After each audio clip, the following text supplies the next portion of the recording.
오지야 강도 살인 사건의 범인 나카무라 사토루는 1962년 6월 일본 최고재판소에서 사형 확정된 후 1967년 11월 2일 도쿄 고스케 형무소에서 사형 집행을 받았습니다. 향년 33세였습니다. 그는 수감 중 시마 아키토라는 필명으로 단카로 불리우는 일본 전통시를 지어 옥중의 가인이라고 불렸던 사람입니다.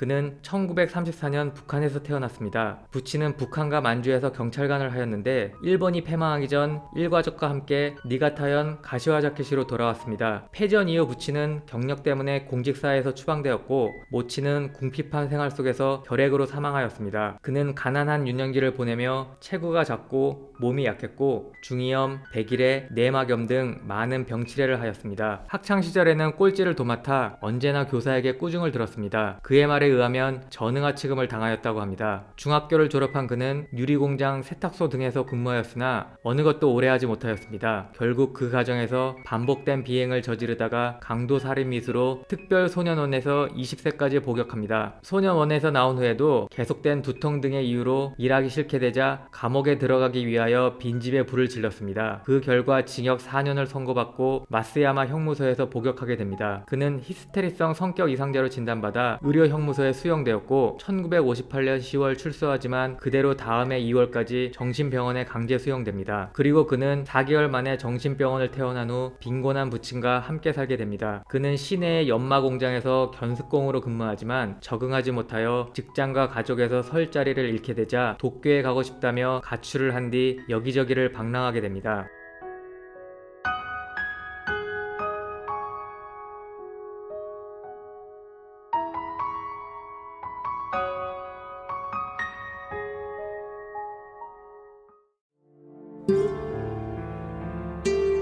그는 비가 내리던 1959년 4월 5일 훔친 자전거로 여기저기를 다니다가 오지야라는 한 시골에 이르렀습니다. 피로와 공복으로 녹초가 되자 비를 피하려고 한 농가로 들어가게 됩니다. 그는 그 집의 부인에게 발각되자 목을 졸라 살해하였고 그녀의 남편 역시 살해하기 위하여 새망치로 때려 실신시켰으나 목숨은 부지하게 됩니다. 그 집에는 10대 어린이도 있었는데 이들을 묶은 후 현금 2,000엔과 신사복 상의 등 물건을 빼앗아 도주하였습니다. 조용한 시골 마을은 큰 충격에 휩싸였고 그는 머지않아 체포되었습니다.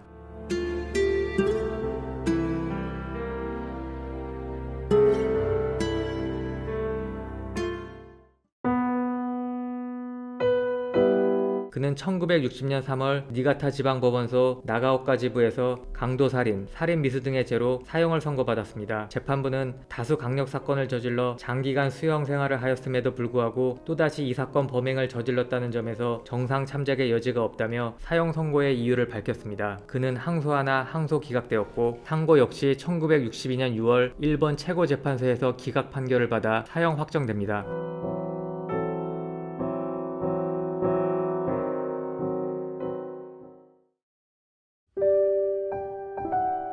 그는 1심 사형 판결 후 구치소에서 어두운 소년의 마음이 그림을 그리며 점차 열려간다는 내용의 책을 읽고 어린 시절로 돌아가고 싶다, 그림을 그리고 싶다는 강한 생각을 하게 됩니다. 그러나 당시 구치소에서 그림 그리기가 허락되지 않아 그저 아동용 미술 교재를 보는 것으로 만족해야 했습니다. 그는 중학교 1학년 시절에 담임 선생님이었던 요시다 요시미치에게 편지하여 사형수 신분과 그렇게 된 사정을 적고 그림책을 갖고 싶다고 부탁했습니다. 그가 요시미치 선생님께 편지를 쓴 이유는 칭찬을 받았던 경험이 극히 적었던 그에게 미술 시간 너는 그림은 서툴지만 구도가 좋다는 칭찬을 해주었던 기억 때문이었습니다. 선생님은 그를 기억하지 못하였지만 매우 친절하게 답장하였습니다. 선생님의 답장에는 그의 부인인 요시다 아야코의 편지도 동봉되어 있었는데 단카 세수가 덧붙여 있었습니다. 그가 단카를 접한 첫 경험이었고 이것이 계기가 되어 단카를 쓰게 됩니다. 소외받으며 졸업한 사형수에게 옛 스승의 기억이 담긴 좋은 추억이 있어 칭찬받았던 그 한 가지 일로 기쁜 생명, 사랑스러운 밤의 추억에 상냥한 옛 스승의 부인께 편지받고는 간수를 향해 웃네.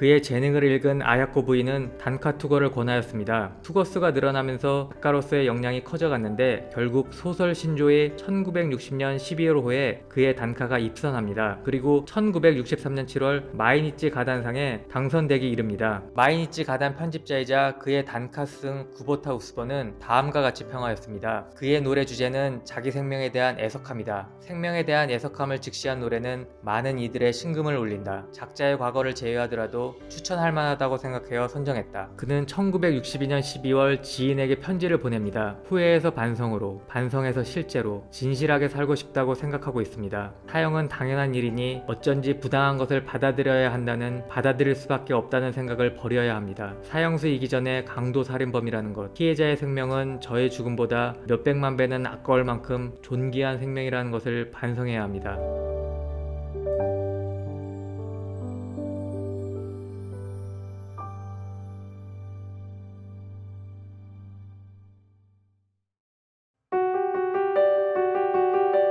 그러던 그에게도 사형 집행일이 점점 다가왔습니다. 사형 집행 여드레 전에 보낸 스승에 대한 감사 편지에서 그는 이렇게 말합니다. 약한 인간, 보통보다 뒤떨어지는 인간에게는 장점을 키우는 교육이 가장 중요합니다. 모자란 놈, 글러먹은 녀석이라고 불리면 더더욱 위축되고 제대로 자라나지 못한 채 삐뚤어집니다. 칭찬받는 일이 과거의 제게는 가장 기쁜 일이었습니다. 대법령 잡지에 선생님이 제 단카에 대해 적어주신 것을 알고 기뻐서 어쩔 줄 몰랐습니다. 좋은 스승을 얻은 행복으로 가득했습니다.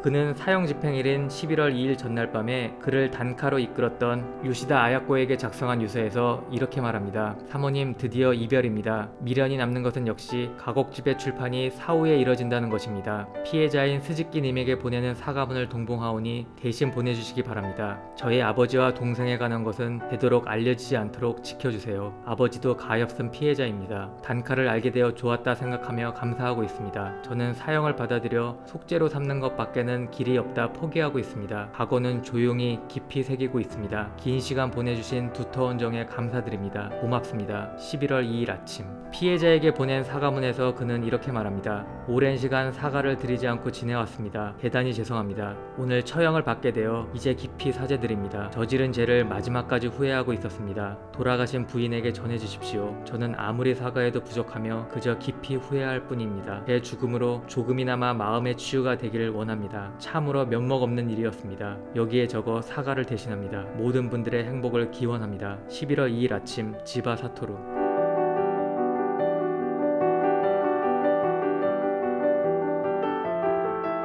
그는 사형 확정된 날로부터 5년 5개월 후인 1967년 11월 2일 세상에 남기는 마지막 단카 5수를 남기고 형장의 이슬로 사라집니다. 이 깨끗해진 마음이라곤 알지 못한 채 사형당할 내일에 쫓기다 밤이 오고 흙에 가까운 방으로 옮겨져 처형을 기다리는 한때 따뜻했던 목숨의 사랑스러움이야. 사죄할 일과 쓸쓸함으로 다가오는 이 목숨, 사죄의 마음으로 향하네.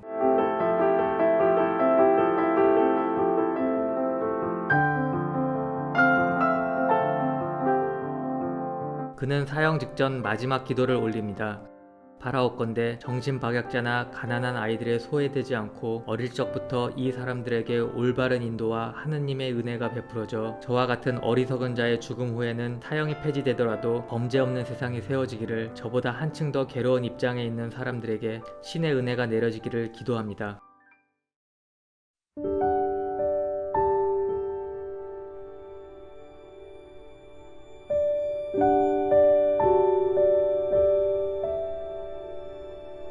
그는 마이니치 가단상을 수상한 1963년 지인에게 편지를 보냈습니다. 나는 사형수가 된 덕분에 정말로 살아간다는 것의 기쁨과 인생을 알았습니다. 오늘은 사형수가 되어서 다행이라고 절실하게 생각한 하루였습니다. 혹시나 무기징역이라면 지금의 나의 인생은 없었을 것이기 때문입니다. 그리고 당시 심정을 단카로 남깁니다. 단카를 읊으며 깨달은 이 순간의 슬픔과 사랑스러움은 사형이 아니었으면 몰랐을 행복, 내려진 처형일까지의 목숨, 솔직한 마음으로 살아가야 하리.